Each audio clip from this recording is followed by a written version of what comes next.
প্রকৃতির কোলে এমন কিছু গাছ আছে যেগুলো আমাদের চোখের সামনে থাকলেও আমরা তাদের প্রকৃত গুণ জানি না।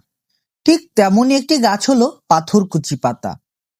পাথরকুচি মূলত একটি ভেষজ উদ্ভিদ যা আমাদের দেশজ পরিবেশে খুব সহজেই জন্মায়।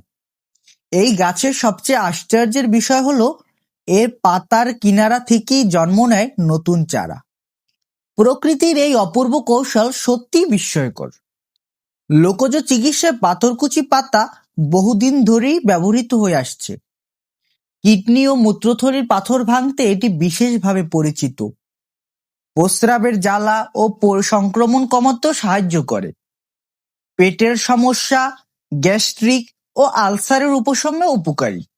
ক্ষতস্থান, ফোড়া ও পোড়া জায়গায় পাতা বেটে লাগালে আরাম পাওয়া যায়। শরীরের প্রদাহ ও ব্যথা কমাতেও কার্যকর। সাধারণত পাথরকুচি পাতার রস বের করে সকালে খালি পেটে খাওয়া হয়। তবে মনে রাখতে হবে, সব ভেষজ ঔষধের মতো এটিও পরিমিত মাত্রায় ব্যবহার করা জরুরি। গর্ভবতী নারী, শিশু কিংবা গুরুতর অসুস্থ রোগীদের ক্ষেত্রে অবশ্যই ডাক্তারের পরামর্শ নেওয়া উচিত। পাথরকুচি পাতা প্রমাণ করে প্রকৃতির প্রতিটি উপাদানই লুকিয়ে আছে অসাধারণ শক্তি।